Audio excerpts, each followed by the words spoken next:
bonjour aux Mazanaises et aux Mazanais, en complément de Mazan Info, que vous avez tous reçu dans votre boîte aux lettres. Et j'espère que vous avez apprécié le travail qui a été fait, les informations que vous avez pu récupérer sur l'activité de notre village et les projets.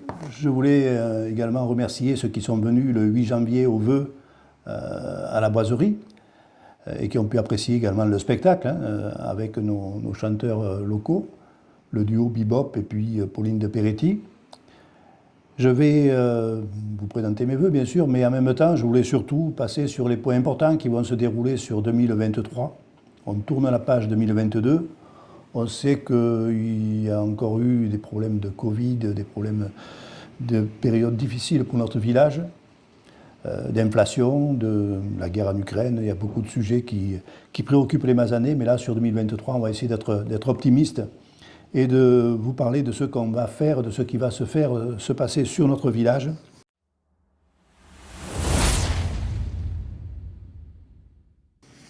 Donc tout d'abord, une information que j'ai donnée lors des vœux, c'était au sujet de la déviation. Donc là, on est sur la bonne voie, puisqu'on part sur 2023 par un sens unique entre la carrière et l'usine. Les camions passeront dans un sens, mais repasseront par le chemin de Saint-Jean par l'autre sens.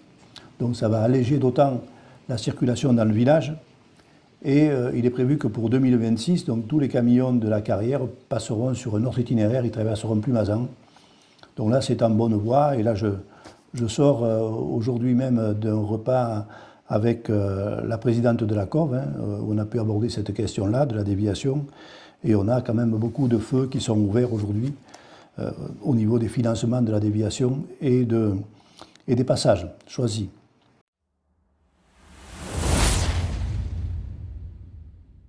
Je parle également du marché, le marché du mercredi matin.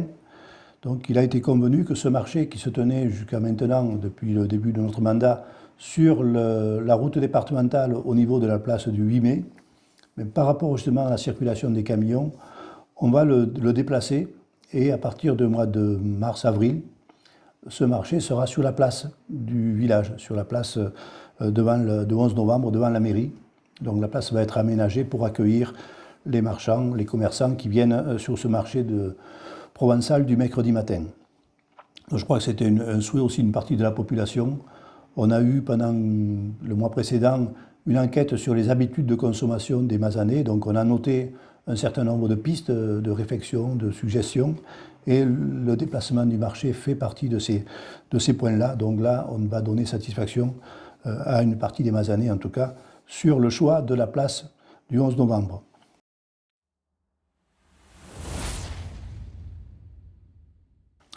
Dans les projets importants qui vont se dérouler sur 2023, il y a le poste de police dont la mairie a racheté courant 2022 la caisse d'épargne qui était libre depuis quelque temps. Et donc le poste de police va déménager sur la caisse d'épargne. Donc il pourra accueillir également éventuellement d'autres activités, mais essentiellement ce sera le poste de police qui se déplacera. Et avec le poste de police, on aura un nouveau réseau de vidéosurveillance également.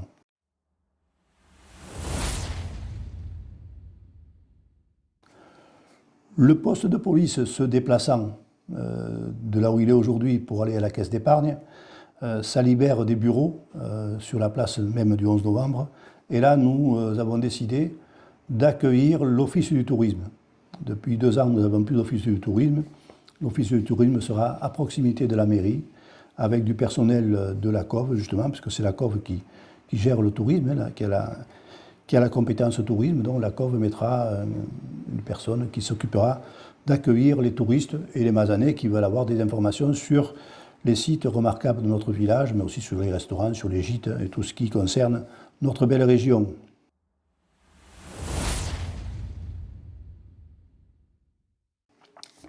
Autre point important qu'on va voir sortir de terre en 2023, c'est l'extension de l'espace Foussa. Donc sur l'espace Foussa, il y a une zone qui est réservée à la bibliothèque, il y a une zone qui est réservée à l'espace numérique, il y a une autre zone qui est réservée à la microfolie, c'est un musée numérique, il y a des salles de réunion, mais qui étaient peut-être quantité trop faible. Donc on a décidé de faire une extension et on va donc lancer la construction, ce sera effectif en 2023, d'un espace qui pourra accueillir 150 personnes sur ce site de Foussa. Donc ce sera une belle réponse à tous ceux qui souhaitent avoir des salles de réunion disponibles pour notre village.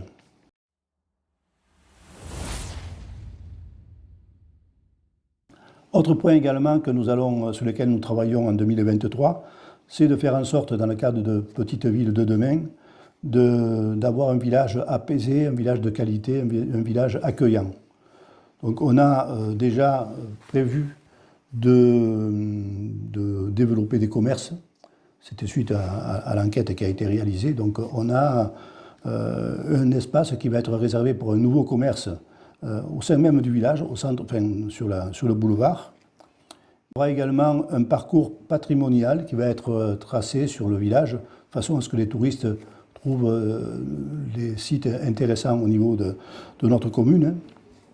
On a également travaillé sur un parcours de végétalisation, c'est-à-dire qu'on va encourager sur certains sites, sur certaines rues, la possibilité de végétaliser avec des végétaux rampants ou des petits arbustes dans les rues pour... vous savez que cet été, on avait fait des mesures concernant la température sur un certain nombre de sites du village et on a vu que certains quartiers, certaines places étaient très très chaudes l'été, quelquefois avec des températures extrêmes parce qu'il n'y avait pas de végétation et parce que le sol était bétonné ou goudronné. Donc là, on a prévu de végétaliser et de faire en sorte qu'il y ait un petit peu moins de goudron, un peu moins de béton sur la place pour amener un peu de fraîcheur. Et puis nous avons l'espace ozone aussi qu'il est prévu d'aménager. L'espace ozone, donc ça part en gros du pont de la route de Perne jusqu'à la cascade. La cascade, c'est là où il y a le boulodrome actuel, ou l'ancienne station d'épuration, pour ceux qui ont connu ce site-là. Donc l'ozone va être recalibré, le petit pont de Gondouin va être également revu avec une passerelle, peut-être même 2 passerelles, pour laisser passer les piétons et les vélos. Dans les aménagements de l'ozone, on a eu toute une série de réunions resto-débat avec l'INRAE, avec le syndicat de l'EPAGE, qui s'occupe de l'aménagement de l'ozone, et l'ORAV, qui est une structure spécialisée dans l'aménagement. Donc il y a tout un travail qui a été fait. Et à partir de là, on va démarrer en 2023, et ça va prendre peut-être un petit peu plus de temps, sur un aménagement, un recalibrage de l'ozone, un aménagement des quais de l'ozone, des pistes pour les promeneurs, donc quelque chose qui sera très agréable pour notre village et qui valorisera touristiquement notre village.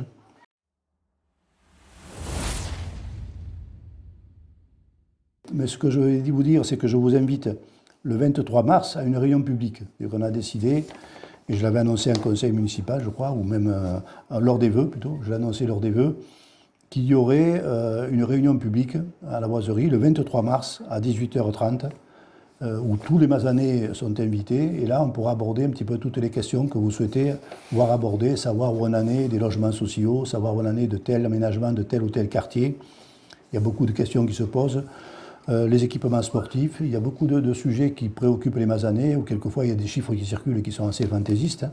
Mais je crois que là, cette fois-ci, on pourra avoir tous ces éléments-là et vous dire également le travail que nous faisons à Elakov pour notre village. Il y a un certain nombre de partenaires comme le Parc du Ventoux.